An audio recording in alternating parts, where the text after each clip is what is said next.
Call to order the Capital Budget Committee meeting for February 23rd.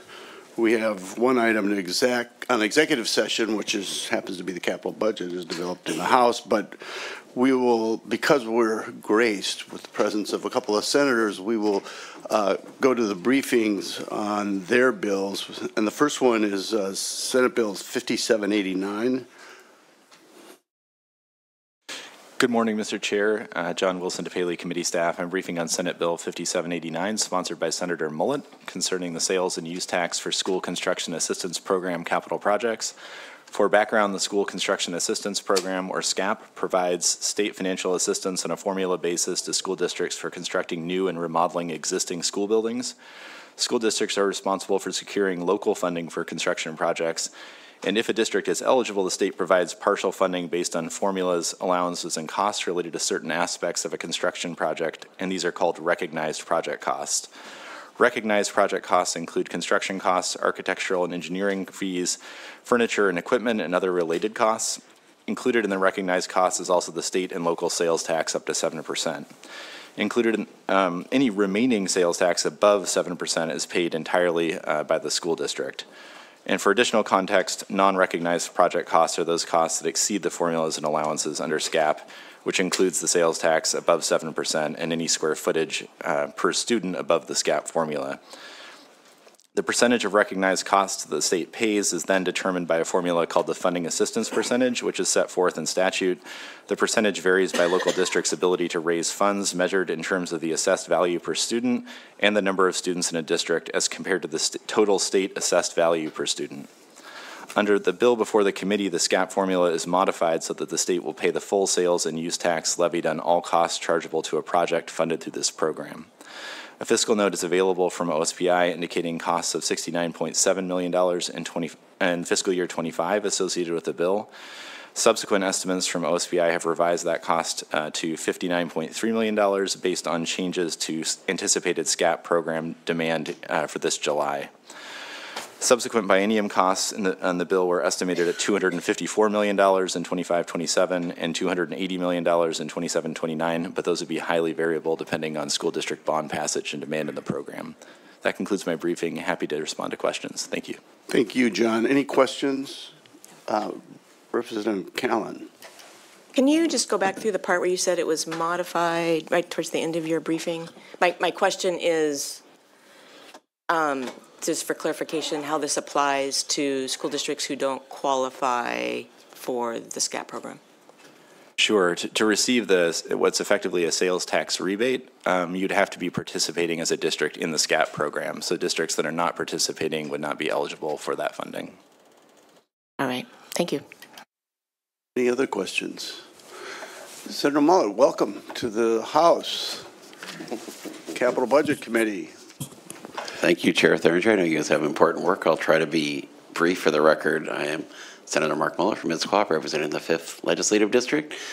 I think you heard the bill is fairly straightforward. The whole premise, and I use the Seattle School District as an example, they've done $1 billion of school construction in the last decade. The state dollars that have flown out to them during that $1 billion is roughly $10 million. So they're basically getting 1% back from the state as a match for their school construction costs. This bill acknowledges, I think, as you've accurately pointed out, Mr. Chair, the current SCAP formula is not the best formula in the world, but as we're trying to figure out what that could look like in the future, what we have in this bill is an attempt to say the state is going to be a better financial partner in helping to pay for K-12 school construction. The Tacoma bond that just passed this last week was $650 million. With this bill, Tacoma would actually get $65 million from the state to help pay for their schools. Without this bill, Tacoma would get zero. They won't get any money from the state to partner in their school construction costs. And so there is an attempt in this bill for the state to kind of put, I guess, what you could call a floor on SCAP when you have these districts who are using the SCAP program, but for one reason or another in the formula, they end up not being eligible for that. The state participate in any meaningful way. I mean, the Tacoma school bond is a perfect example. And I think when you look, Mr. Chair, back the last decade, this current biennium we're in will be the lowest amount of money the state's put into K-12 school construction, I think, during my entire time in the Senate. And a lot of that is because districts are having a really hard time passing bonds, a really hard time. I think people feel property taxes are hard for them to agree to pay more right now. And what we're doing in this bill is saying, hey, the state can be a better financial partner in the immediate future, so we can hopefully make it easier for districts to pass bonds. And I'll give one anecdotal story. When I was in Eastern Washington, this was in Colfax in the summer of 22, and the superintendent said one of the challenges he had when they were trying to pass their bond was a lot of people said, well, when we pay the sales tax, because of that, they weren't getting, money from the SCAP formula in this Colfax. They said, if we pay the sales tax, it's just going to Olympia. I'd like to be able to tell my local voters every dollar they vote to tax themselves is going to stay right here in their local school. This bill would enable us to be able to tell local voters that exact story. I think that'll help us pass more school bonds as we go forward. So I appreciate your consideration, encourage your support, and expect you to do whatever magic you do to make it a better bill than it showed up in its current form. The House always perfects all the Senate bills that come over, and I appreciate that perfection. That's very much appreciated from a senator who isn't really housebroken, as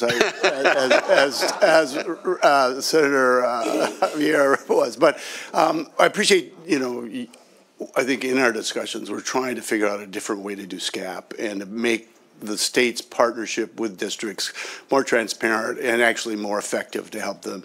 Whether this is the right policy, we'll see. And obviously, as we perfect our budgets over the next, couple of weeks, we'll have a lot of discussion around that. But I appreciate your interest in the issue. I think Representative Callan has a question. Your seatmate. Thank you, Chair. Welcome to my fifth legislative district partner here. Really appreciate the work and the partnership. You mentioned Colfax, you mentioned Tacoma.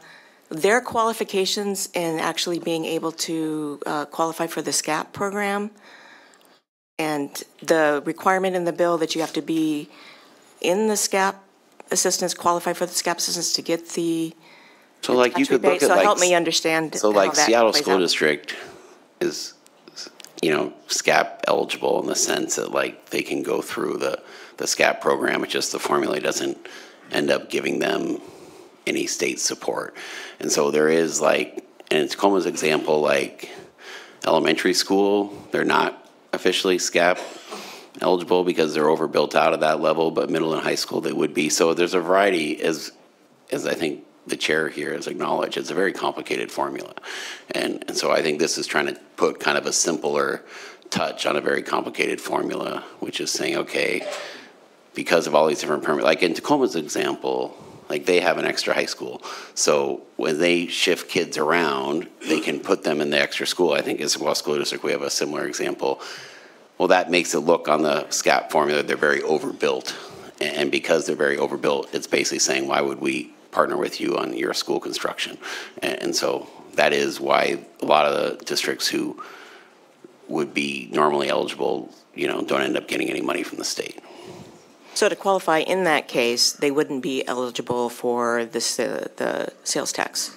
No, in this case, our understanding of it and we tried to address in the Senate capital budget that passed yesterday, 49-0. That was very nice.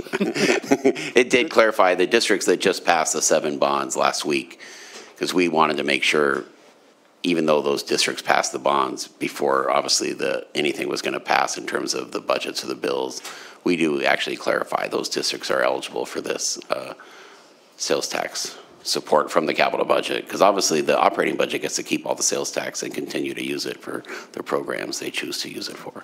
So there's a mix then of school districts that will not be able to take advantage of the SCAP program that will be able to get a sales tax rebate under your legislation, and those that won't. So that's correct? Accurate, I think. Okay. I'd say when I looked last, I think there is still 15 or 20 school districts who basically are what we would say not SCAP eligible at all right now, but so roughly 10% of the districts, based on if they've just recently received a lot of SCAP support, are currently kind of not in the program at the moment. So I think it just varies, but roughly, Representative Callan, I would say 270 out of the 295 districts are. Thank you. Thank you. Any other questions? Thank you very much, Senator. Excellent. So with that, we will suspend the public hearing on Senate Bill 5789 and move to a staff report on engrossed Senate Substitute Bill 6040. Good morning. By way of background, generally the state or other public owners, such as local governments, must pay the contractor on a public works project the amount due at the time specified in the contract, but not later than 30 days after the invoice or delivery of goods or services, whichever is later. The contractor or subcontractor, when a contractor or subcontractor is paid for work performed, they must pay their subcontractors no later than 10 days after the receipt of payment.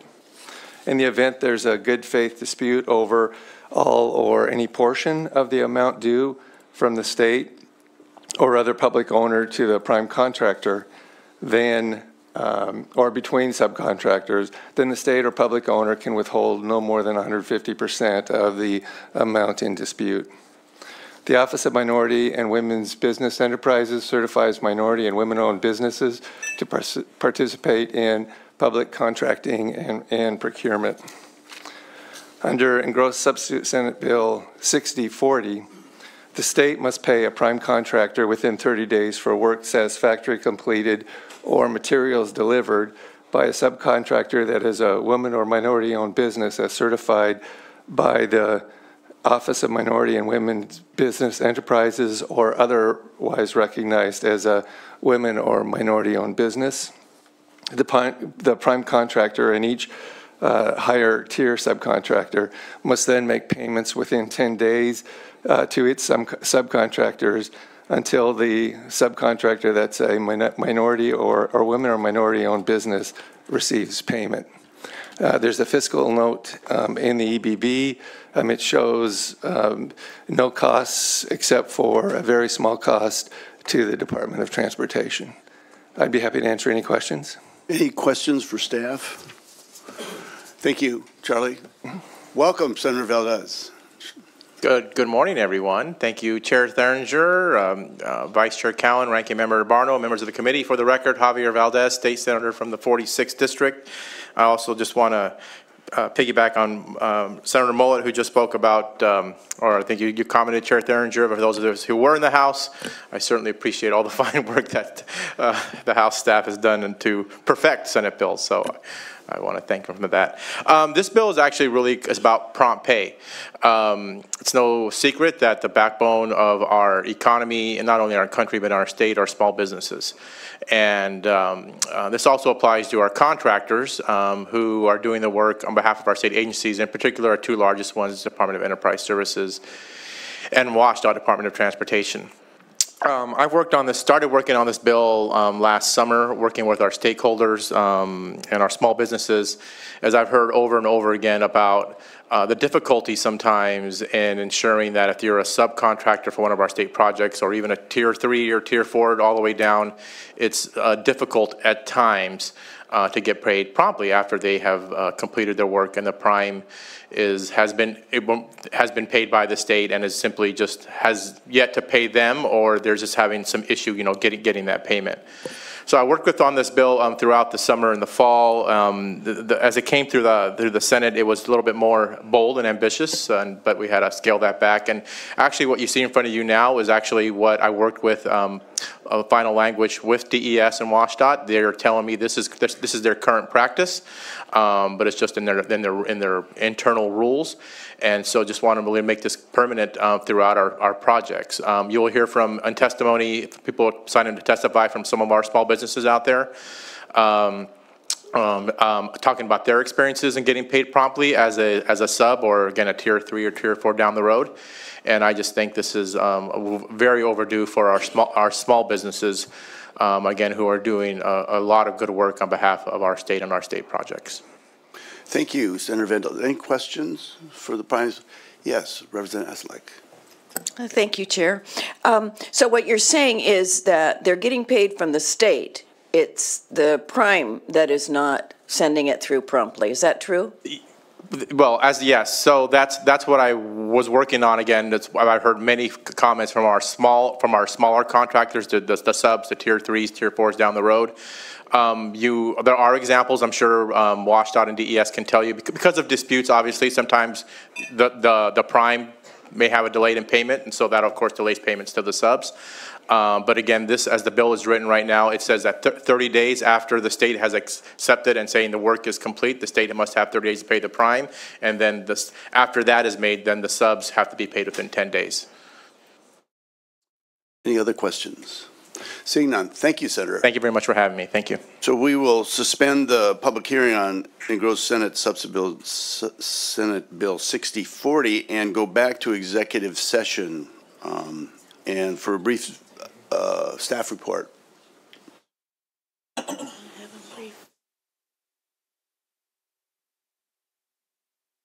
Oh, I didn't know that. Excuse me just a second. I was just informed that Senator Lovelight's on Zoom, so we will go back to public hearings to respect Senator Lovelight's time and get a staff report on engrossed Senate Substitute Bill 6039. Thank you, Mr. Chair. Good morning. Dawn Eichener, staff to the committee. I'll be briefing the striking amendment from the Environment Committee on Senate Bill 6039, which relates to the development of geothermal energy resources. Under the bill, the Department of Natural Resources must update its geothermal resources lease rates to be competitive with rates adopted by the federal government and by other states. The State Geological Survey at DNR must also compile and maintain a database of publicly available subsurface geologic information. The Department of Ecology must consult with various state agencies and tribes to engage in a collaborative process to identify opportunities and risks associated with geothermal development. And subject to amounts appropriated, ecology must provide grants to tribes to support their evaluation of the impacts and to support their participation in the process. Lastly, the bill creates a competitive grant program at Commerce to incentivize geothermal exploration and offset the costs of exploratory drilling. Grant criteria are laid out in detail in the bill. To quickly summarize, awards may be made to private, public, and federally recognized tribal applicants.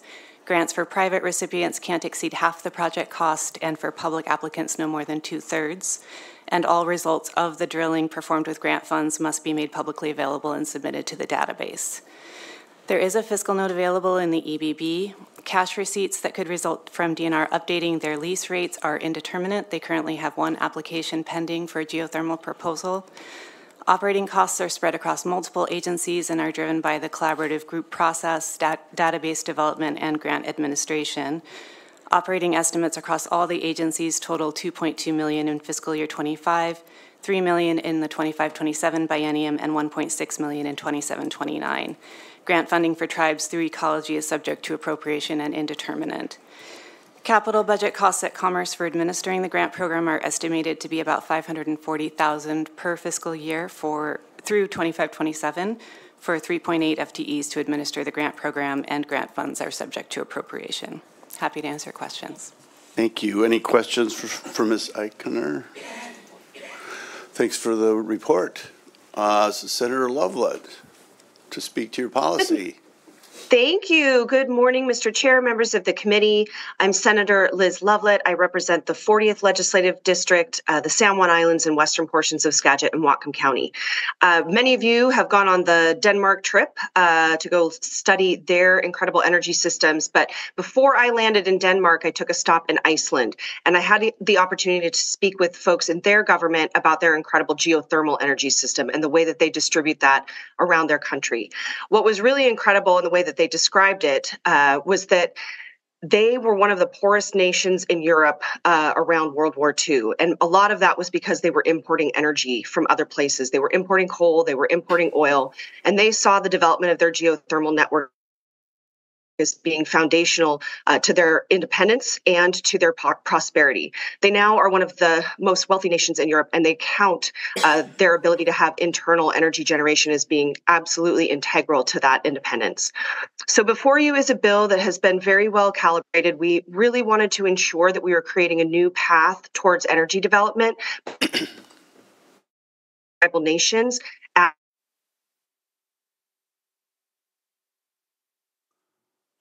We are having a little trouble with your video, Senator, and audio. You might, if you want, close down your video, and then we'll probably be able to get the audio. We'll try it out. Here we go. I feel like a cartoon character. You never know.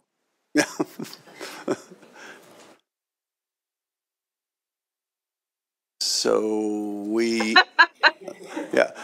Well, thank you for the policy. Thank you for for your comments. I think because of technical situations, we were going to move on. Yeah, thank you. Yeah. So that will suspend. We'll suspend the public hearing on Engrossed Senate Substitute Bill 6039 and move back to executive session. And the bill before us is actually the capital budget as introduced by the governor, so that's the bill number, and then we are going to have a couple of amendments and then a vote on it. So, Madam Vice Chair. Well, let's have the staff brief us on what I just talked about, and so let's do that. Good morning, Chair. Kelsey Carl Robinson, staff to the committee. As a reminder, you heard H-Draft 3301 in committee on Tuesday. There is a new H-Draft 3411, and in your EBB is a table summarizing the changes, which we'll briefly discuss. So item 1 is a shift in funding between projects. Item 2 and 3 is a shift between the Housing Trust Fund Developmental Disabilities appropriation to a new project called the ARC Legacy Center. Item number 4 adds language that is dividing up the clean building performance grants into 2 sub-projects, $25 million for Tier 1 covered buildings and $20 million for public buildings. Thank you. I apologize for the delay. Number 5 adds language to the Energy Northwest project that specifies it's for non-federal support for their participation in the Department of Energy loan program application and requires tribal consultation to be initiated before the project funds are made available. Item number 6 just modifies language in the landfill methane capture grant program for the Department of Ecology by clarifying that the $4.9 million appropriation is for the Cowlitz County PUD landfill methane capture project. And item 7 under DNR adds $371,000 for substitute House Bill 2091 for the Fallen Fires Memorial. It's pre-construction costs. And item 8 changes the project title to School Construction Assistance Program Revision, or SCAPR funding, or planning, excuse me, and then states the intent of the legislature to continue to fund the School Construction Assistance Program through a transition until an alternative program has been developed and adopted by the legislature. And lastly, item 9 changes a project title to move forward in Mount Vernon rather than Bellingham. The net change between the 2 subs is 371 increase. The summary document from Tuesday is also in your EBB, and we're happy to respond to questions generally. Any questions of staff on those changes? Does anyone feel they need to caucus on any of this? On these changes? I think we're probably good. So we'll move to executive action. Madam Vice Chair. Thank you, Mr. Chair. I move that House Bill 2089 be reported out of committee with a due pass recommendation. It has been moved and seconded that House Bill 2089 be reported out of committee with a due pass recommendation. Are there amendments? There are, and I move to withdraw proposed substitute House Bill draft number H3301. H3301 has been withdrawn. Madam Vice Chair. I move that proposed substitute House Bill 2089 draft number H3411 be reported out of committee with a due pass recommendation. It has been moved and seconded that the proposed substitute House Bill 2089 be reported out of committee with a due pass recommendation. Is there discussion? Representative Varno. Just briefly, this is, this is on final passage, so we're doing it as amended. I think this is a good bill, a good collaboration. I think it makes the right investments. There's a lot of work to still be done in terms of ironing out some of the details and working with the Senate on some of their priorities as well. But generally, I think that when you look at behavioral health and substance abuse investments, if you look at priorities in K through 12 education, and you look at even through housing and some of the home ownership investments, I think it's something that both myself and I won't speak for the chair, but I will right now. I think both I and the chair, I think are really good priorities for the state of Washington generally, and I think we make really good investments and look forward to this bill even getting better as we move through the process. Thank you.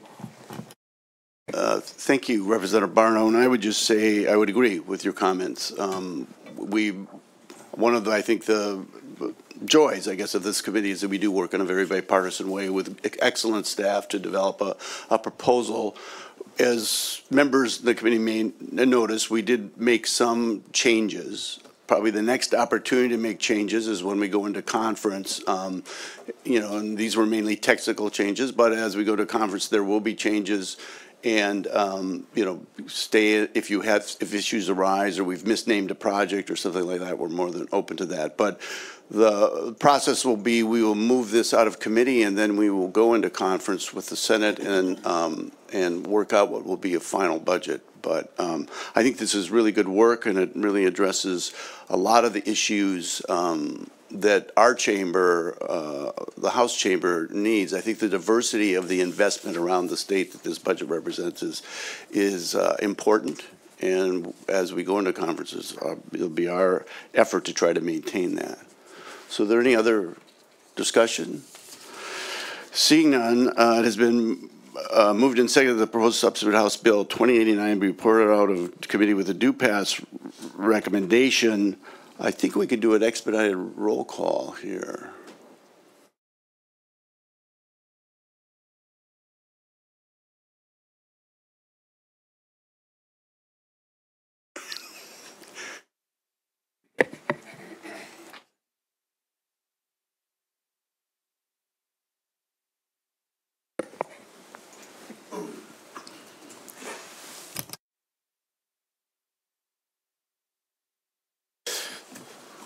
So all of those in favor of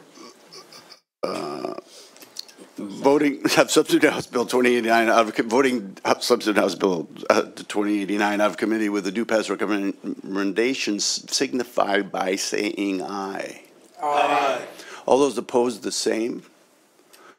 Does anyone wish to change their vote? Do we have absent members? We have McIntyre's excused. Rep. Reed is excused and Rep. McIntyre is excused. Sorry, Mr. Chair, I'm present on Zoom. Oh, great. And Reed votes aye. Reed votes aye. How do we do it? Staff will announce the vote. Mr. Chair, there are 28 ayes, 0 nays, 1 excused, and 0 absent. By your vote, substitute House Bill 2089 is reported out of committee with a due pass recommendation. Thanks for your support. We'll now move back to executive session, to public hearings, and we'll start with the top of the list, item number 1, engrossed Senate Bill 5344 with a staff report. Thanks, Mr. Chair. Again, John Wilson, DeFaley Committee staff briefing on engrossed Senate Bill 5344, sponsored by Senator Schessler, which establishes a school modernization loan program. As very brief context, the capital budget appropriates funding to assist school districts with the costs of construction through several statutory programs and uncodified provisos. In the capital budget in the current biennium, the two largest appropriations are for the School Construction Assistance Program and the Small District and Tribal Compact Schools Modernization Program. Each of these programs have different eligibility and cost criteria, and more details about those programs can be found in the bill report. The bill before you directs OSPI to administer a school modernization loan program that provides planning grants and modernization construction loans to school districts and state tribal education compact schools with significant building system deficiencies. It establishes an advisory committee to design the loan application process, develop prioritization criteria, and evaluate applications. OSPI is directed to submit a list of modernization projects to the governor and the legislature on an annual basis and directs the state treasurer to administer loans approved by the legislature. Loans issued through the program have a maximum 1% interest rate and a 20-year loan period. Loans are capped at $6 million or 10% of the program appropriation. Repayments would be made to the Common School Construction Fund. A fiscal note to the underlying bill is available, and an updated fiscal note has been requested. In the original note, which I would expect to be similar to the update that's been requested, OSPI indicated indeterminate fiscal impacts because the loans in both versions of the bill would be subject to appropriation and the source of funding for the loans is not specified. There may also be staffing costs of the state treasurer associated with implementing rules related to the program. That concludes my remarks, and happy to respond to questions. Thank you. Any questions for staff? Seeing none, Mr. Vice Chair. Thank you, Mr. Chair. There is no public testimony on engrossed Senate Bill 5344. Well, that is a good trend. If you wish to, Representative Ive, go ahead. Thank you. This is a sinking fund, correct, for the school districts? Revolving fund, right? Yes. Trying to set up a revolving fund. And it's a revolving fund so that maintenance can be done on a regular basis, that school districts have the ability to do that by creating a fund that they can use to do the ongoing day-to-day maintenance that needs to be done, so that we don't end up with a situation where you have a large capital investment that would be needing to be done because some of the maintenance had been deferred. So it just keeps the health of our building in good shape, and I would encourage that you would consider this as a very prudent, practical way. We do ongoing maintenance. We clean our gutters. We repair them when they need. We do all those things in our home. We should do the same for our school buildings and not let them get run down like some of the schools are forced to do, and then have to go in for larger and more expensive repairs. And that's basically the gist of the bill. And I think it's a practical, prudent bill, and I would encourage us as a committee consider it a very important bill as well. Thank you. Thank you. And I would just say, you know, but we have 3 bills on our list here of hearings that are trying to address school construction. So I appreciate that all of us feel the system needs work. What is the right policy moving forward, we'll have to determine. But I think you're right. It's important for us to look at this and do a better job as a state to help folks with their schools, districts with their schools. So seeing that there's no one wishing to testify, that will close the public testimony and the public hearing on engrossed Senate Bill 5344. And we'll move down to item 2, substitute Senate Bill 5667 with a staff report. Mr. Thank you, Mr. Chair. John Wilson, DePaley Committee Staff. Briefing on substitute Senate Bill 5667, sponsored by Senator Mazzal, which concerns eligibility, enrollment, and compensation for small forest landowners volunteering for participation in the Forestry Riparian Easement Program, which is generally referred to as FREP. As background, FREP is managed by DNR's Small Forest Landowner Office and acquires 50-year easements along riparian and other sensitive aquatic areas from small forest landowners who are willing to sell or donate easements to the state. The easements represent 50% of the value of unharvested trees, plus the participation compliance costs. The value of the easement is determined by DNR based on the fair market value of the timber volume covered by the easement, based on various administrative calculations. Compensation for qualifying timber on potentially unstable slopes or landforms may not exceed $50,000. The bill before the committee reduces the duration of FREP easements from 50 years to 40 years and increases the easement amount offered to small forest landowners from 50% to 90% of the value of qualifying timber, and increases payment for qualifying timber on unstable slopes from $50,000 to $150,000. It also states the intent of the legislature that the Small Forest Landowner Office complete the FREP application transactions within 2 years of the application receipt. And lastly, it makes changes to the administrative process through which award value is calculated. A fiscal note is available, and in that note, DNR indicates anticipated capital costs in the 23-25 biennium of $1.2 million, with additional FREP application associated with additional FREP applications and a third of an FTE for additional timber cruising. Out-year biennium costs are estimated at about $3.1 million per biennium, and DNR also reports operating staffing costs of about $83,000 associated with 0.7 FTE in 23-25 for rulemaking changes related to the length of lease and compensation. That concludes my remarks, and happy to respond to questions. Thank you. Thank you. Any questions of staff? Seeing none, Mr. Vice Chair. Thank you, Mr. Chair. I'd like to invite Elaine O'Neill and Ken Miller to the podium to testify.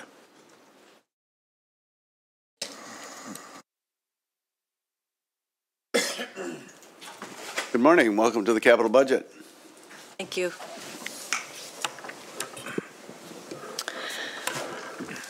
Chairman Theringer, Ranking Member Abarno, members of the committee, I'm Elaine O'Neill. I'm the Executive Director of the Washington Farm Forestry Association.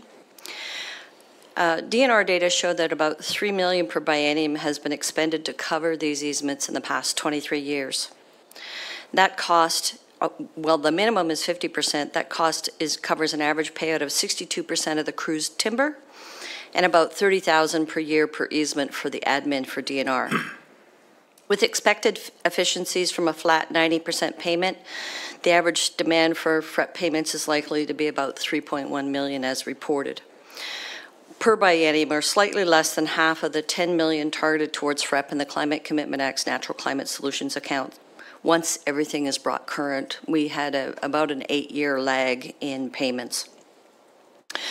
Now, FREP eligibility requires adjacent harvest, so the change to a 40-year term from a 50-year term makes the program consistent with average harvest age.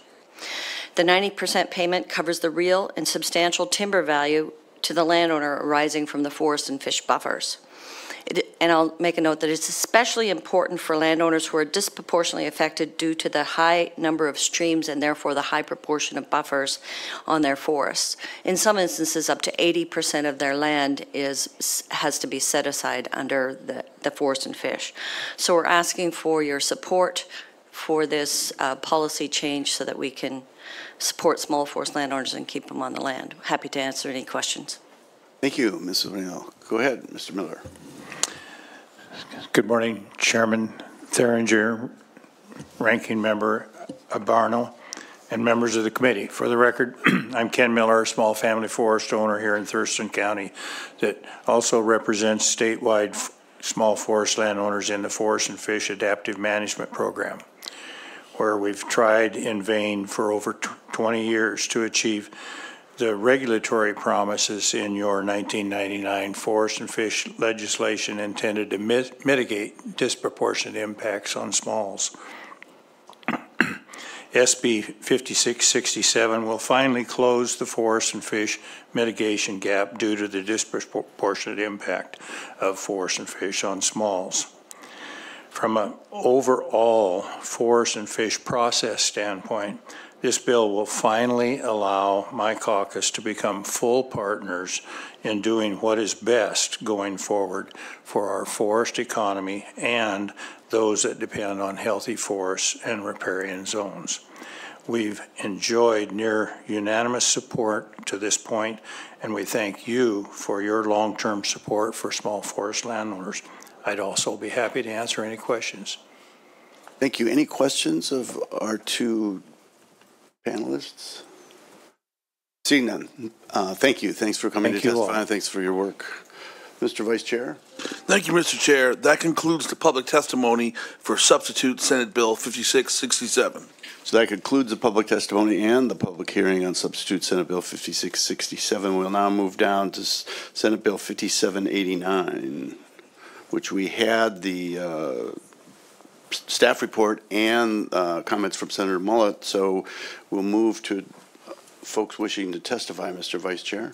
Thank you, Mr. Chair. I'd like to invite Charlie Brown to the podium and to testify, and I'd like to invite into the waiting room Clifford Tradesman and Jerry Pugh to testify remotely. Good morning, Mr. Chair and members of the committee. I am Charlie Brown. I'm here today on behalf of the South Sound superintendents and other school districts we represent in support of 5789. I know, Mr. Chair, your budget proposes some changes in SCAP over the course of time. I understand that there are considerations that have to be addressed in the school construction arena. However, as long as we may end up with an ongoing SCAP program while you're doing those, undergoing those considerations of changes, this bill would assist school districts in getting more project on the ground for the dollar. So with that, Mr. Chair, members of the committee, I ask that you vote 5789 out of committee and move it through the process. Thank you. Mr. Vice Chair. Thank you, Mr. Chair. I'd like to invite Clifford Traceman to testify remotely. Thank you. I'm Clifford Traceman, contract lobbyist for Seattle Public Schools, Highline Public Schools, Bellevue Public Schools, and North Shore Public Schools, testifying in support of Senate Bill 5789. We know for some time the SCAP program has been outdated and antiquated. I know there's discussions about doing a major SCAP rewrite or looking at other ways to do the SCAP school construction program. In the meantime, having this sales and use tax exemption for Seattle Public Schools, for example, would literally be tens of millions of dollars over time in savings where those dollars can stay in their local communities.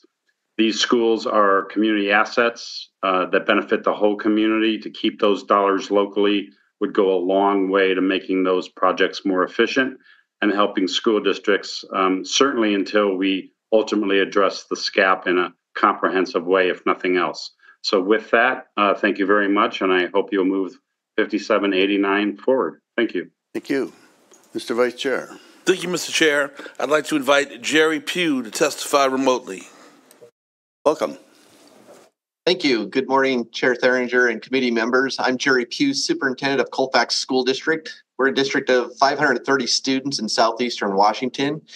In 2018, the Colfax community passed a bond for $18.9 million. I'm here in support of Senate Bill 5789. Wouldn't it have been great if I could have told the Colfax voters that the district would also be able to use an additional $1 million plus in sales tax to take care of even more critical physical facility issues? Passing a school district bond is difficult to do. When successful, many districts need to leverage every dollar towards their facilities, as they may not have the capacity to run another bond for 20 to 30 more years.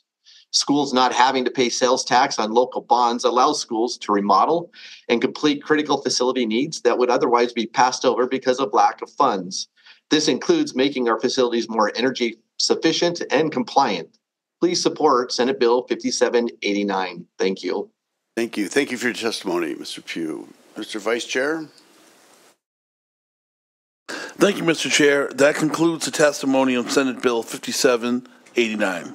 So that concludes the public testimony and the public hearing on Senate Bill 5789. I just comment, I think one of the challenges as we try to move towards a new formula that is more effective and more transparent, the question is how much money we kind of keep in the old beat up Corolla, if you will, and I apologize to anybody that's driving a Corolla, but as we move to, a RAV or a Lexus, which we hope we can get to as a formula for school construction, but really appreciate the interest in the issue. So next item is in gross second substitute bill 5955, and we need a staff report. Good morning. Engrossed second substitute Senate Bill 5955 is sponsored by Senator Kaiser and relates to mitigating harm and improving equity in large port districts. By way of background, port districts that operate in airports serving more than 900 scheduled jet flights per day are authorized to undertake noise abatement programs to alleviate the impact of jet noise on the surrounding area. Only Seattle-Tacoma International Airport, operated by the Port of Seattle, served this many jet flights. The noise abatement program may include, but is not limited to, acquiring affected property directly, assisting with transactions involving impacted properties, or soundproofing structures. An individual property may receive benefits by the Port District only once, unless the property is subjected to increased aircraft noise or contains a soundproofing installation that is determined through inspection to need repair or replacement. Under the bill, the Department of Commerce must administer a grant program to provide assistance to port districts that undertake noise mitigation programs for expenses related to repairing or replacing equipment that is no longer working as intended, or to addressing hazards or structural damage to a property that has occurred because of the prior installation of equipment. A report on the grants issued must be published annually on the department's website. In order to fund the grant program, the Port District Equity Fund is created to receive appropriations from the legislature and local government, port district, and private contributions. The grant program ends July 1st, 2029, and the Joint Legislative Audit and Review Committee must conduct a review of the grant program and must include in its review the number of homes that received remediation and the number of homes that still need remediation. There's a fiscal note available in the EBB. Commerce estimates a cost of $198,000 to develop and administer the program. The number and size of the grants is indeterminate, and the local contribution is also unknown. Happy to respond to questions. Any questions for staff? Seeing none, thank you, Kelsey. And Representative Orwell is going to pinch hit for Senator Kaiser, seeing this is an issue she's very close to also.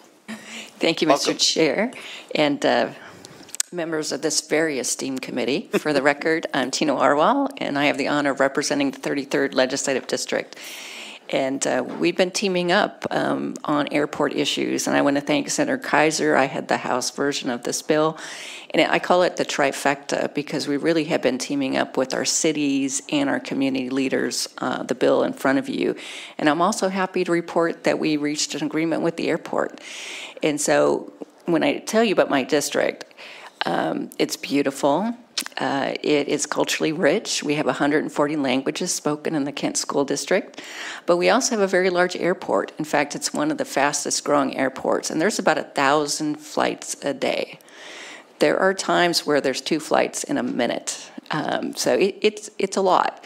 And so one of the ways that the community is supported is through mitigation. And many years ago, many of the homes near the airport got what's called a port package.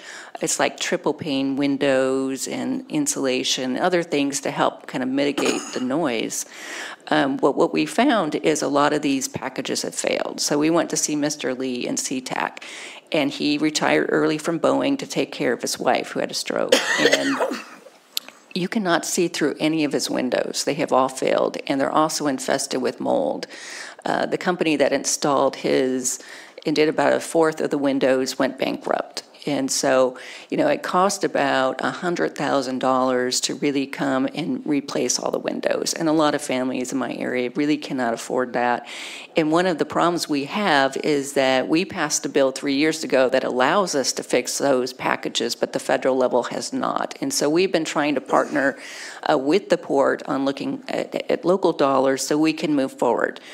At some point, will the federal level address this? We just don't know when. And Mr. Lee has been waiting 8 years for his windows. So the hope is that we have this equity fund and that we put some of our dollars in, and I know it's in the operating budget in the Senate side, and that the port will put some of their dollars in, and this will be used to fix those packages. I have a list of 100, and you'll hear from the person that generated it behind me, of 100 people who have failed packages. We don't know the number out of the 11,000. We think 100's probably low. But again, we want to be able to move forward in partnership with the port. So thank you for your consideration.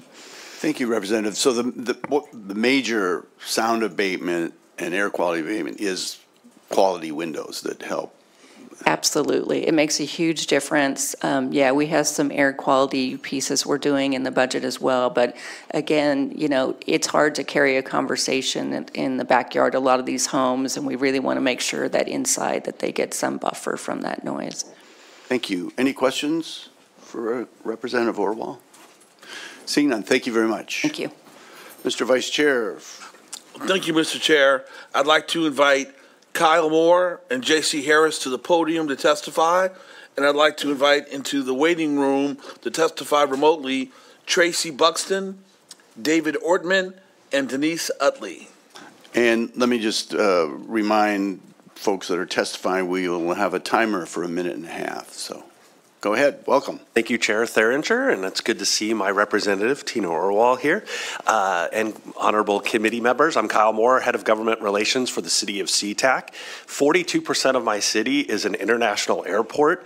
My residents feel the biggest impact from this airport, over 1,000 flights a day, as Representative Orwell talked about. And everyone in the state has access to this airport to use it. In fact, up to 52 million passengers a year use this airport. But my residents and the residents of the surrounding cities are the most impacted. My residents have, their AMI is 40% below King County average. They just don't have the money to replace these packages. And many of them are minorities, they're refugees, immigrants, getting their first starter house, and they just don't have the funds to replace this. The FAA have restricted federal funds to be used for these packages, and so everyone's kind of stuck on how they're going to pay for this. I traveled back to DC with Representative Orwell and Representative Hackney last year to rally the FAA and also our local delegations to try to get the federal government to start paying for this, but they move at a glacier's pace. So far, that has not succeeded, but I hope that this bill, along with any federal money, can be used together to help the residents of my community. So I ask you to support 5955. Thank you. Thank you. Go ahead. Good morning. My name is J.C. Harris. I'm a member of the Des Moines City Council, but I'm also a licensed engineer, and I'm here today on behalf of 1,300 homeowners who've contacted us over the past 7 years about their complaints with their sound insulation system, which is called in the vernacular a port package. Actually, we've conducted 350 site inspections to verify these concerns, and these are not normal wear and tear. We gave 100 names basically to get the ball rolling, but there are many, many more. I'm pleased to report that the Port of Seattle has finally recognized these issues and will, as you've heard, put forward an update program to make full use of SB 5955. Given the massive economic benefits of the airport, it's only fair and just that people living under that flight path receive a sound insulation system, and it is a system, not just windows, that delivers the promised sound reduction and healthy indoor air quality. It's the indoor air quality that causes the corrosion and the mold and all of that stuff. These homes represent the middle income housing that we cannot seem to build anymore. And these homes must be protected for future generations. Though scaled back, the current bill still includes the most important piece, accountability, which we love. We ask that you add back a relatively small amount of one-time capital to assist the port in what they will need most, the startup phase. It's critical to the success of this program that the port be able to do an expeditious inspection of all eligible homes to meet with their equity index, which we support unreservedly. Can you wrap up, Our help please? on the front end will ensure that they repair the greatest number of homes in the most equitable manner possible. Thank you for your time. Thank you. And Mr. Harris, is that a Detroit Red Wing hat you're wearing there? It is indeed, sir. Yeah, well, we won't hold that against you, seeing as you won in overtime the other night, but it is, you know, it does sort of, you know, maybe qualify your test, but we have a question from Representative Christian. Thank you, Mr. Chair. Just kind of curious, were these houses there before the airport, or were they built after the airport was there? So what came first, the chicken or the egg? Many of the homes were built probably around the time of the airport's construction. They received these port equity packages, which also they have to give away airway rights for the lifetime of that home. What happens is other homeowners come in to purchase those homes and may not understand what an airway rights is, and so once they install those packages once, that's it.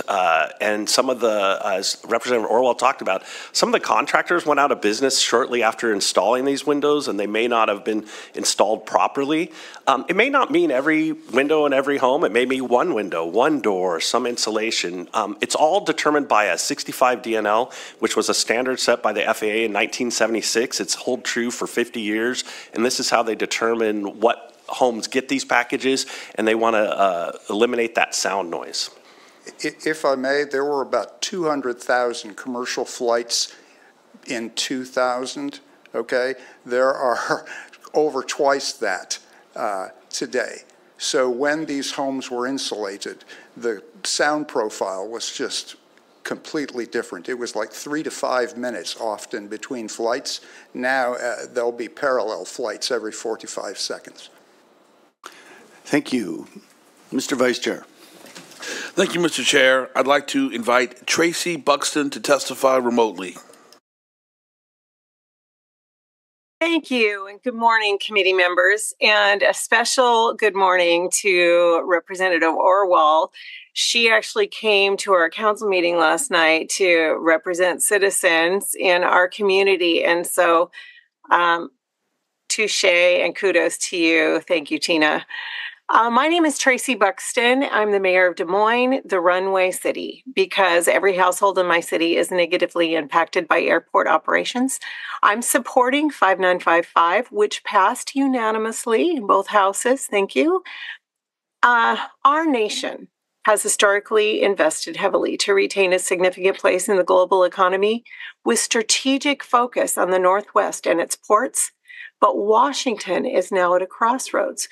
With billions already invested in the logistics of our commerce and trade, we were stopped dead in our tracks last year because we couldn't find a place for just a second, only a second major commercial airport. And why? Because our citizens don't recognize airports as good neighbors. They're not being protected from airport impacts. So if we're to grow our economy here for our state and our nation and get a second airport, we must take care of our citizens and protect them in the process. So 5955 does that. Please vote yes. Thank you. Thank you, Ms. Buxton. Mr. Vice Chair.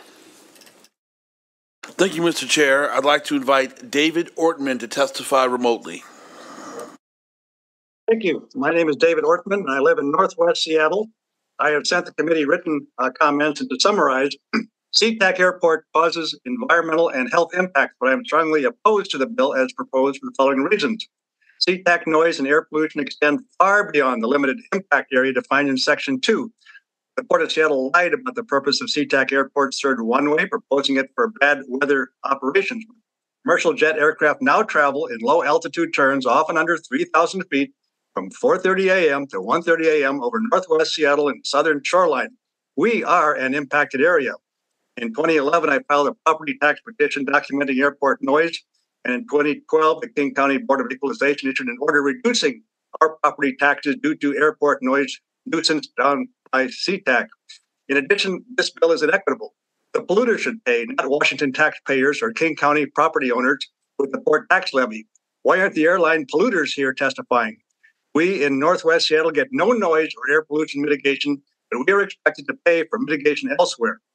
Finally, the Federal Administrative Procedures Act allows any interested party to request the amendment or repeal of a rule, and Senators Murray and Cantwell should be engaged to assist in amending FAA regulations if needed. But don't expect taxpayers or property owners to pay for the port's polluters. Thank you. Thank you. Mr. Vice Chair. Thank you, Mr. Chair. I'd like to invite Denise Utley to testify remotely. Hi, I'm Denise Utley, and my port package was installed in February of 2000, and I'd just like to note that my house was built in 1959. Unlike some of our recipients of these port packages, I haven't been waiting 8 years or 10 or 15 years. I've been waiting 24 years for this to be fixed. The port at that time paid $44,000. The port contracted window manufacturer for myself and for hundreds of others of us was a company called Alpine Windows. 5 months after my installation, Alpine Windows went bankrupt, and our wonderful warranties of 10, 15, 20 plus years were gone. $44,000 for one home, no warranty. My windows began failing within 3 years.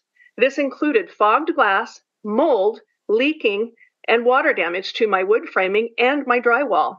You can see one of the windows behind me that I'm still dealing with. 24 years later, these windows continue to fog. The mold starts at the bottom. It just grows up and up and up, and you can see behind me. This is not normal wear and tear. By the year 2007, this issue had blown up enough that several of us and our windows were even featured on King 5 Evening News in a segment titled Port Under Fire. And we were featured again on King 5's Upfront with Robert Mack show. In summary, the port contracted these manufacturers. The port picked the list of contractors, and the port paid $44,000 of someone's money for this. But the port didn't stand behind any of it. I've had to pay out of pocket to have several of my windows replaced, and many more to go that I can't even see out of. I do understand that the program's quality and oversight has evolved greatly and is much improved.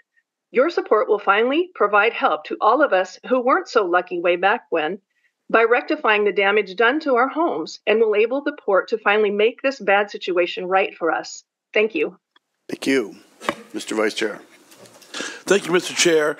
That concludes the public testimony for engrossed second substitute Senate Bill 5955. So that closed the public testimony and the public hearing on what the Vice Chair said, Bill 5955. We'll move to engross Senate Substitute Bill 6039, which we've had a staff briefing on, so we'll move right into the public testimony, Mr. Vice Chair. Thank you, Mr. Chair. We have one person. I'd like to invite Scott Hazelgrove to the podium.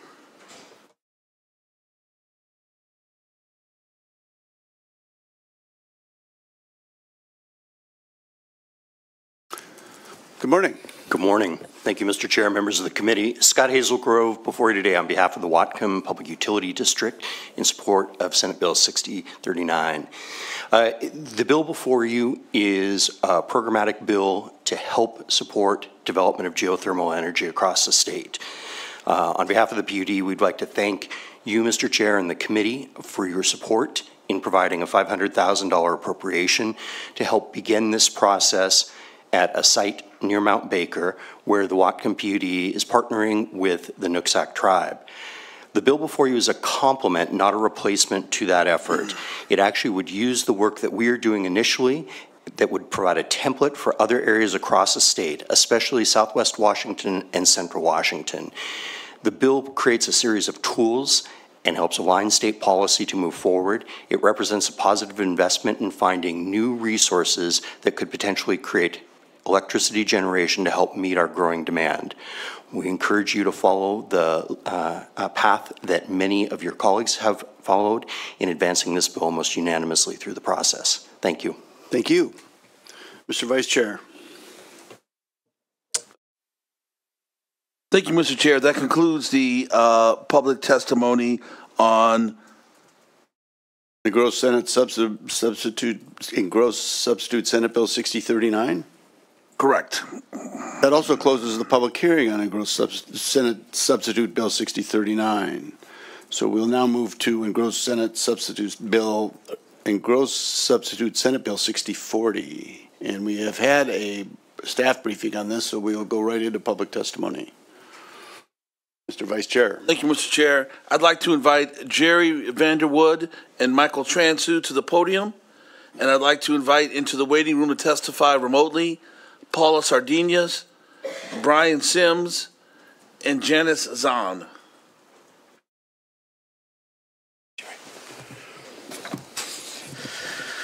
Chair Theringer, Ranking Member Barnum, members of the committee, I'm Jerry Vanderwood with Associated General Contractors. AGC has about 1,000 member firms, general contractors, subcontractors, associated firms, and about 14% of our membership are certified firms. I signed and opposed, but we understand the frustration that is the impetus for this particular bill. All of our members would say that slow pay is a challenge. You'll hear from one of our members on the next bill who will describe how payment, particularly on change order work, can take many months, if not years. And while we appreciate that this bill was amended to address some of our concerns, our main message remains the same. Rather than carving out a new separate payment system, we should look at a more holistic approach and work to improve timelines and processes in a way that works for all participants in a construction project. CPARB is an excellent venue for this work. Plus, we think this discussion would benefit from more data regarding current payment requirements. The Prompt Pay Act requires owners, by and large, to pay within 30 days, but how often is that met? Polling of our members suggests that more times than not, this timeline is not met. Certainly, owners have their own challenges, but the point is we should get some data and devise a payment flow that works for everyone. AGC looks forward to being part of that discussion. Thank you for your consideration. Thank you for your testimony. Mr. Transu. Great. Thank you, Mr. Chair and members of the committee. For the record, my name is Michael Transu, and I'm here today representing both the Mechanical Contractors Association of Western Washington and the Washington Aggregate and Concrete Association. Regrettably, in opposition to engrossed substitute Senate Bill 6040. From our perspective, the bill is loaded with a lot of concerns from a process standpoint. As subcontractors, we generally understand the need for prompt pay, especially for the smaller subcontractors who are members of both of the associations that I represent. Because of the former, we feel that additional stakeholdering or referral to CPARB should occur over this interim to get a report back to the legislature back in 2025. Notably, I would note that the CPARB, or the Capital Projects Advisory Review Board, Business Equity and Diverse Business Inclusion Committee is presently examining this issue. I appreciate the prime sponsor's comments on stakeholdering this past interim, but with all due respect, neither of my clients were included in part of that work, and we would have been happy to participate. If the bill, promptly paid for work uses several different terms which need to be clarified. Satisfactorily completed or materials delivered sets up two different prompt pay scenarios, and they should be distinguished rather than meshed together. For example, when concrete is delivered to a site, that takes its own process in terms of how it sets, how long it has to set before it gets approved, whereas mechanical things like HVACR systems are a totally different animal. So we appreciate your thoughts and happy to answer any questions. Thank you. Go ahead, Mr. Vice Chair. Thank you, Mr. Chair. I'd like to invite Paula Sardinius to testify remotely. Thank you very much. Good morning, Chair Theringer, Vice Chair Hackney, and Ranking Member Barno. My name is Paula Sardinas, and I am representing Tabor 100 in this capacity. I'm both their chief advocate, but I'm also a Tabor 100 member. Tabor's been the leading voice for small businesses for more than 25 years. They represent 525 businesses. Today, we want to emphasize the critical importance of prompt pay. This bill does mandate that the owner pay prime contractors within 30 days of the work being satisfactorily completed or materials delivered. This recognizes businesses that are both certified by OMWBE, but also small businesses that are recognized as DBEs and other parts of the statute. I want to tell you my story as a subcontractor who wasn't promptly paid. That nearly cost us to have to lay off all of our staff. Today, I am a prime contractor, Mr. Chair. I received a contract from the state of Washington, and I promptly pay all of my subs, both for their work, their time, and their materials. When we pay people on time, it means that they can pay their bills. It means that they can pay into the union trust fund. It means that they can provide benefits for their employees. Promptly paying your small, marginalized businesses is not just the right thing to do, it is an equitable thing to do. 99% of all businesses in Washington are small businesses. When they do this work on public works projects, they need to be expeditiously and promptly paid. By supporting this bill, we can affirm our dedication to fostering a more equitable business environment for all subcontractors, but particularly for those who have been marginalized and speaking out for years. We'd note that prompt pay was covered in a 2017 Washtenaw disparity study. So we have been talking about this for many, many years. This isn't a new conversation. We brought 35 stakeholders to Tabor 100 3 times during the interim, and everyone had a seat at the table. So with that, I'll close my remarks and we'll ask you for your favorable vote. Thank you. Thank you. Ms. Sardinas, thank you for your testimony. What is your feeling about having CPARB take a look at this policy? I love CPARB working on a bill with them last year, but I think that we're kind of past that. We had some representatives from CPARB that we're working with in stakeholdering. I feel like that would delay this another year or two. And with some of the projects coming down in the pipeline, we have heard from nearly 600 small businesses they cannot afford to wait on prompt pay. But isn't there an issue around the different tiers of both subcontractor, general contractor, and then the client themselves, and how that relationship for that payment sort of cascades down, if you will, and having that coordination in policy might be something CPARB could look at? Absolutely.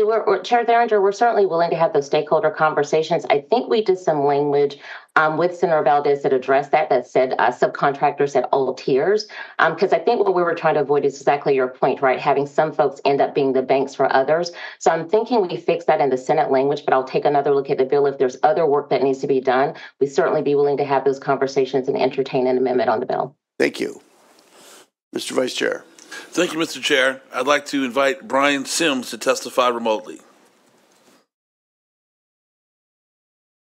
Go ahead, unmute yourself and begin.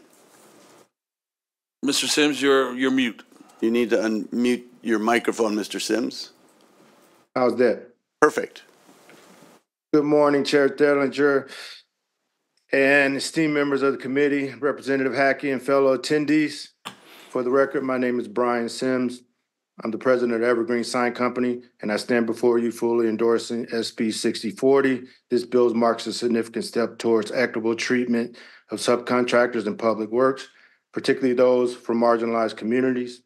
Firstly, it's crucial to acknowledge that timely payment is not just an administrative nicety, it's a right for subcontractors. SB 6040 upholds this right, particularly for small, women, and minority-owned businesses, ensuring they're paid within 30 days of work acceptance. Having worked on many projects from WashDOT and other state contracts, I can tell you this is not always the case. Those delays in payments threaten the health and welfare of small businesses in Washington state. Many of these businesses operate on thin margins. Delayed payments can be devastating, leading to cash flow issues, inability to pay workers on time, and even business closure. This bill directly addresses these challenges, fostering a more sustainable business environment for them. SB 6040 requires subcontractors, especially those recognized as small, women, minority-owned, or disadvantaged businesses, to be paid within 30 days of work acceptance by the state or municipality.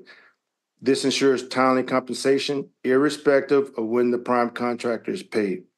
In conclusion, supporting SB 6040 is not just supporting a piece of legislation, it's supporting the backbone of our economy, small, women, and minority-owned businesses. I urge the committee to stand in favor of this bill. Let's ensure that our business practices reflect our values of equity, fairness, and respect for all contributors in the public works sector. Thank you. Thank you for your testimony, Mr. Sims. Mr. Vice Chair. Thank you, Mr. Chair. I'd like to invite Janice Zahn to testify remotely. Yes. Good morning, Chair Theringer and members of the Capital Budget Committee. My name is Janice Zahn. I'm here this morning representing the Capital Project Advisory Review Board as the chair.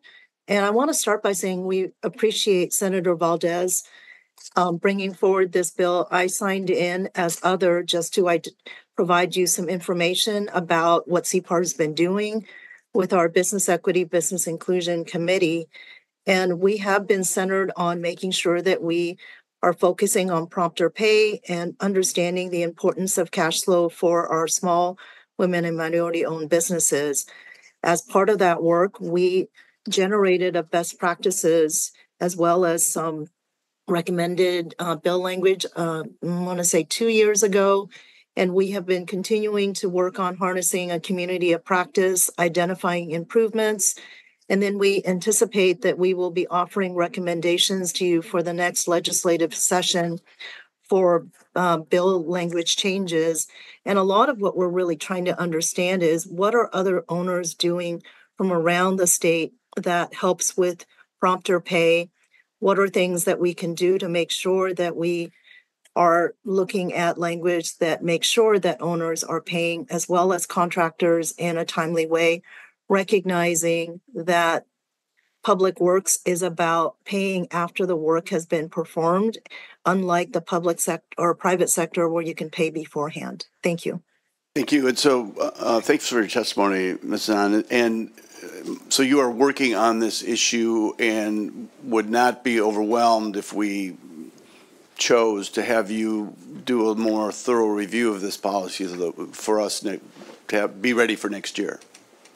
Yes, absolutely. We've been actively working on getting the committee ramped up even more. They meet regularly. The 3 co-chairs for that committee is the head of OMWBE and 2 people who own small minority-owned business, and actively working on how do we advance the prompter pay, recognizing that as some of the former testimony that was provided, that we don't have good definitions for a lot of these pieces. So that's one of the things they're working on. as well as, are there some public owners that are doing more on prompter pay that we should be lifting and doing that more holistically for all public agencies and not just for a couple? Thank you. Thank you for your work and thank you for your testimony. Mr. Vice Chair. Thank you. Thank you, Mr. Chair.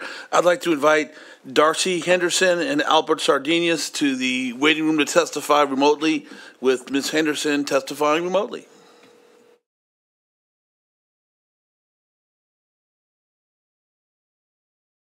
Good morning, Chair Tharinger and members of the committee. For the record, I'm Darcy Henderson, representing Ultras Clean, and I'm here to voice my full support for Senate Bill 6040. This bill is crucial for subcontractors, especially those from marginalized communities. It ensures timely payment within 30 days of work, acceptance, and safeguarding the rights of small, women, and minority-owned businesses. Delayed payments can devastate these businesses, leading to cash flow issues and even closure. Senate Bill 6040 levels the playing field, allowing them the same opportunities to thrive as larger companies. Supporting Senate Bill 6040 isn't just about fairness, it's smart economics. When small businesses flourish, they create jobs and stimulate local economies. As a small WIMBY firm, I'm actually acutely aware of the impacts of being paid late, as I have personally experienced this. Late payments impact my ability to hire and retain talent. It also impacts our ability to make trust fund payments to the labor unions. We are asking this committee to invest in industry-wide change. This bill also requires strict monitoring and enforcement, ensuring compliance with prompt payment provisions. In conclusion, I urge the committee to stand in favor of Senate Bill 6040. Let's ensure our business practice reflect equity, fairness, and respect for all subcontractors in the public works sector. Thank you. Mr. Vice Chair. Thank you, Mr. Chair. I'd like to invite Albert Sardinius to testify remotely. Welcome. Good morning, Chair Tharinger, Ranking Member Barno, and esteemed members of the committee. For the record, Albert Sardinius speaking as a board member with Table 100 in support of Senate Bill 6040.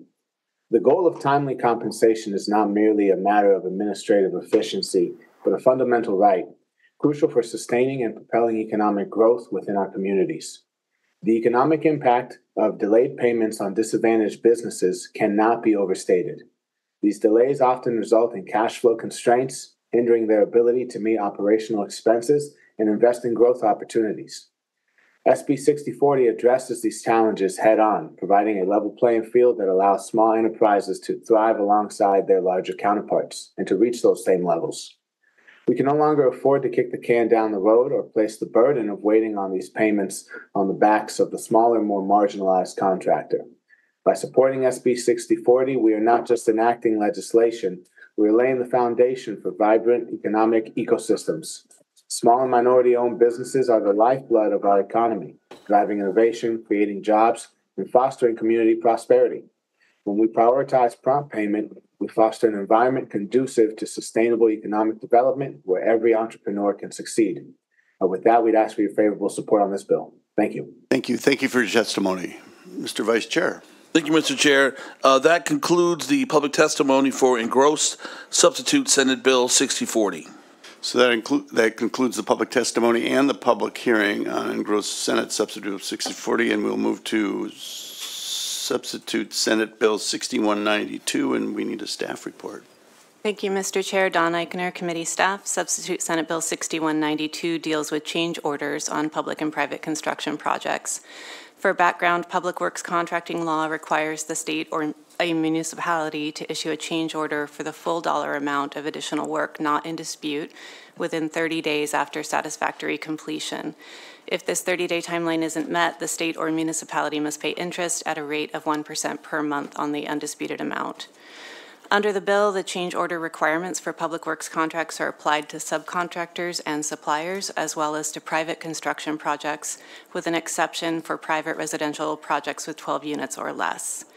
Within 10 days of receiving a change order from the owner or upper tier contractor, a contractor or subcontractor must issue change orders to lower tier subcontractors impacted by the change. If the contractor or subcontractor requests the change order within the required time frame, they are not liable for any interest if the change order is not issued by the owner or upper tier contractor. There is a fiscal note available in the EBB. It shows increased capital budget costs for the Department of Enterprise Services estimated at $432,000 in fiscal year 25 and $681,000 per biennium ongoing for 2 additional project managers to process change order proposals individually for state construction projects rather than the current process of bundling them into batches. Notes from other agencies indicate either no impact or indeterminate capital impact, as it's difficult to predict the number of change orders that would be impacted by the bill and whether that activity could be managed within their existing resources. I'm happy to answer questions. Thank you. Dawn, do you know if by chance the additional costs in the fiscal note have been included in the operating budget for the Senate? I'm not sure if it's in the operating budget. It is not in the Senate capital budget, and this would be a capital budget cost in the fiscal note. All right, thank you. Any other questions of staff? Seeing none, Mr. Vice Chair, to call up folks wishing to testify. Thank you, Mr. Chair. I'd like to invite Jerry Vanderwood to the podium to testify, and I'd like to invite John Gelson to the waiting room to testify remotely.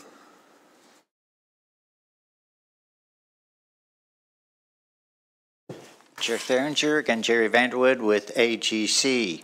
We support this particular bill. The payment flow for a construction project can be difficult even on the main contract portion of the work, as we just heard about 60/40.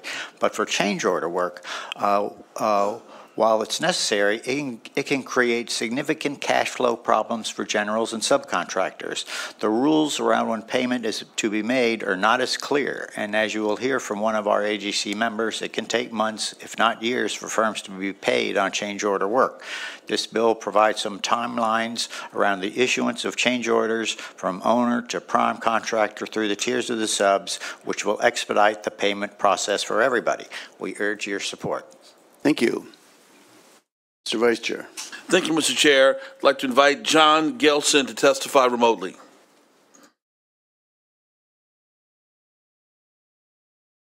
Chairperson and members of the committee, thank you for your time. My name is John Gelson. I'm the owner of Yakima Steel. Yakima Steel is a structural steel supplier and fabricator supporting the construction industry in the state of Washington. I have owned Yakima Steel for over 17 years. There are a lot of challenges being a small business owner. One challenge I didn't expect to face when I purchased the business was getting paid for work I had no choice in doing. I am lucky if I get paid for change order work within 6 months. I have had undisputed change orders go unpaid for almost 3 years. Change orders are a huge challenge for the subcontractors in this industry. If you speak to any subcontractor in the state, I'm sure you'll hear the same story. We all will tell you that getting paid for change order work in a timely fashion is a huge problem for our industry. This has to change. I have no idea how small fabricators can even survive, given how owners demand that change order work be completed and then not pay for the work in a timely manner. Not only do I have to figure out how to get the change order work done quickly to keep the job on schedule, I have to pay my employees to do the work, I have to pay my suppliers for the materials, and I have to pay to deliver the materials to the job site. In some cases, I even have to pay to have the materials installed. The challenge is getting paid for this work. The contracts for the work I do demand that I allow for changes in the contract. I have no choice. I have to do the work. Even if I don't think I will be paid for the work, I still have to do it. If I refuse, I can be held in breach of contract. There's no language in any contract I have seen in my 17 years in this industry that specifies how or when I will be paid for change order work. There is always language in the contract that specifies how I will be paid for the base contract, but nothing for the change order work. In some cases, I have waited almost 3 years to be paid for this undisputed change order work I completed. Subcontractors, such as myself, are essentially financing these construction projects for the owners.